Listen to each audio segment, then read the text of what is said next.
Picture a beach in West Africa in the summer of 1441. A small Portuguese ship sits anchored offshore. On it, a crew of maybe 20 or 30 men, sunburned, exhausted, and quietly panicking. Not about storms, not about sea monsters, but about something far more human. They're about to go home with nothing to show for. Standing among them is a young captain named Gonçalves. He's not a conqueror. He's not a sailor of fortune with grand ambitions. By most accounts, he's a member of Prince Henry's household. Young, ambitious in the ordinary career sense, and almost certainly aware that this voyage, the one he's currently standing in the middle of, is not going well. Here's the job he was actually given. Sail down the West African coast, past the point sailors used to think was the literal edge of the world, and bring back sealskins and oil. Not gold, not glory, seals. And Gonçalves does it. His men hunt and kill enough seals to fill the hold. Technically, mission accomplished. But stand in his boots for a second. He knows exactly what's waiting for him back in Portugal. Prince Henry has been pouring money into these voyages for years. Ships, crews, provisions. Chasing something that justifies the cost. Most captains before Gonçalves came back with nothing at all. He's coming back with sealskins, barely better than nothing. And somewhere in that gap, between what he actually has and what he thinks he needs to have, is where this story turns. We don't have Gonçalves' private thoughts written down. Nobody was recording his internal monologue on that beach, but we know what happened next. And it tells you everything about what must have been going through his head. He decides the seals aren't enough. He needs something else to bring home, something that will make Prince Henry sit up. So Gonçalves and a handful of his men go looking. Not for animals this time, but for people.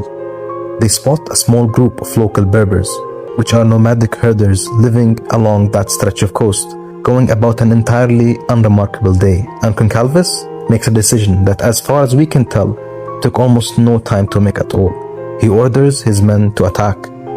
It's not a battle. There's no declared enemy, no prior conflict, nothing resembling a justification beyond convenience. It's a small, fast, brutal ambush. Portuguese sailors with weapons against unarmed herders going about their day, and by the end of it, Gonçalves' crew has seized several people by force. Men and women dragged from the only life they'd known onto a Portuguese ship to be presented back home like cargo.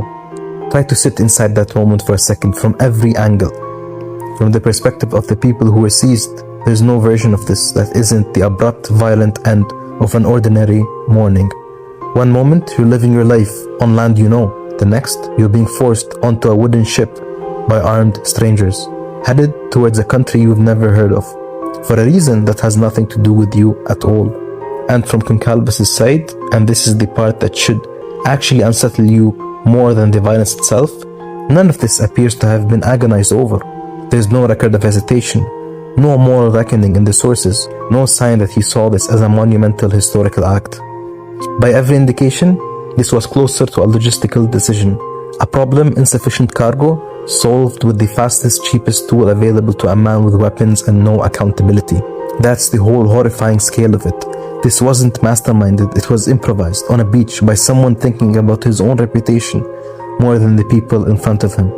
The ship sails back to Portugal with its human cargo, and when Gonçalves presents his captives to Prince Henry, the reaction isn't horror, it isn't hesitation. By historical accounts, Henry is pleased. Finally something to show for the expense. Finally the proof the voyages are worth continuing. And that reaction, one prince, mildly satisfied in a room in Lisbon, is the entire reason this stopped being a single isolated ugly incident on one beach. Because the lesson every captain after Gonçalves absorbed was simple. This works, do this again. 2 years later, another Portuguese captain does the same exact thing, on purpose this time, not as a desperate afterthought. 2 years after that, it's not one ship anymore, it's a fleet built specifically to do what Gonçalves stumbled into by accident. An improvisation on one beach became standard operating procedure, faster than most people finish college. Nobody ever sat Prince Henry down and pitched him a 4th century atrocity. That conversation never happened. What actually happened is smaller, stupider, and somehow worse. One nervous man solved a bad performance review problem with kidnapping. His boss smiled, and every ambitious captain after him did the math in about half a second. That's the whole machine, not a mastermind. Ordinary incentives pointed in the worst possible direction, with nobody in the room willing to be the one who said stop. Gonçalves made that call faster than it took you to read this sentence. The world spent the next 400 years paying for it. Thank you for watching and good night.